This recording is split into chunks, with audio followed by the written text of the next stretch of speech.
think of Nintendo, you think of the big franchises. Mario, Zelda, Super Smash Bros., the really successful ones. But not everything Nintendo makes is a hit at first. Sometimes Nintendo's games have to overcome a lot of adversity in order to find success. And few of Nintendo's franchises have had to struggle as much as Fire Emblem. The fantasy tactical role-playing series is 3 decades old, yet has only achieved widespread recognition in the past 10 years. Though it quickly became a hit in Japan, it took a surprising crossover before Fire Emblem began to get a foothold overseas. So today on Game Files, let's take a look back at the history of Fire Emblem. And to do that, we have to go back to Nintendo's first console, the Famicom.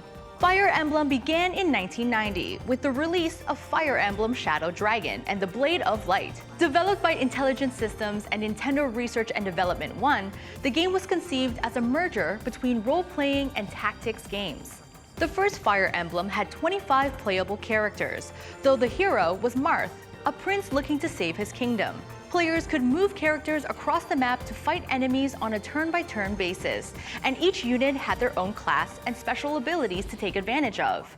It took a couple of months after its release for Fire Emblem to gain popularity, but it eventually sold enough to put a sequel in production. Over the course of the 90s, 3 Fire Emblem games would be released for the Super Famicom.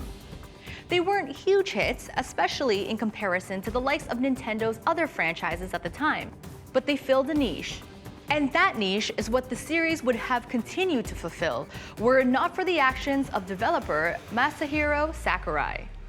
If you recognize that name, it's because he's the lead developer of Super Smash Bros.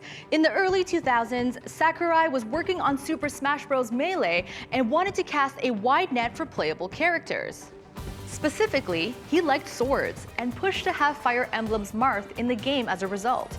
Sakurai also added in Roy, the star of the yet-to-be-released Fire Emblem Binding Blade for the Game Boy Advance. When Melee launched in 2001, both Fire Emblem characters proved to be a hit, because no one outside of Japan knew who these mysterious swordsmen were. Around the same time, a tactical strategy game called Advance Wars proved to be a surprising hit outside of Japan. Nintendo learned that Western fans did enjoy tactics games, and coupled with Marth and Roy's popularity, released its first Fire Emblem game, the Blazing Blade, outside of Japan in 2003. More Fire Emblem games would follow. Sacred Stones was another Game Boy Advance title released 1 year later. The series moved to the world of 3D visuals for the first time ever with Path of Radiance for the GameCube, which got its own sequel, Radiant Dawn, for the Wii a few years later. Even a remake of the first Fire Emblem was released for the DS in 2009. This seems like good news, but these releases hide a key fact. None of the games were selling particularly well. In fact, both in Japan and in other territories, sales were declining with each passing game, so Nintendo issued an ultimatum. If the next Fire Emblem game didn't sell 250,000 copies, the series would end. Developers got to work on what they viewed would be the ultimate Fire Emblem game. They incorporated elements from every previous game, pushing the Nintendo 3DS to its limit to add as much content as they could. The game was called Fire Emblem Awakening, and it launched in February 2012. Remember how it needed to sell 250,000 copies to save the series? Awakening sold that much in Japan in 10 days. And it sold gangbusters overseas as well, going on to sell nearly 2 million copies worldwide. Players and critics loved the game, citing its cast of characters and deep tactical gameplay as being among the best in the genre. Awakening is widely regarded as one of the greatest role-playing games of all time. Not bad for a series that was struggling to stay alive. Awakening's success meant Fire Emblem had a future. Another 3DS game, called Fates, was released a few years later. It was like a Pokemon game, in that there were 3 different versions of the game, each with their own stories to play. It also turns out that the Pokemon formula doesn't really work for games that aren't Pokemon, so that feature did not last long. But the idea of having multiple storylines took hold.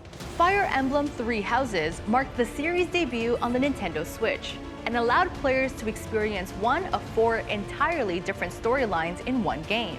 And much like Awakening, Three Houses received widespread critical and commercial acclaim, becoming the best-selling game in the franchise.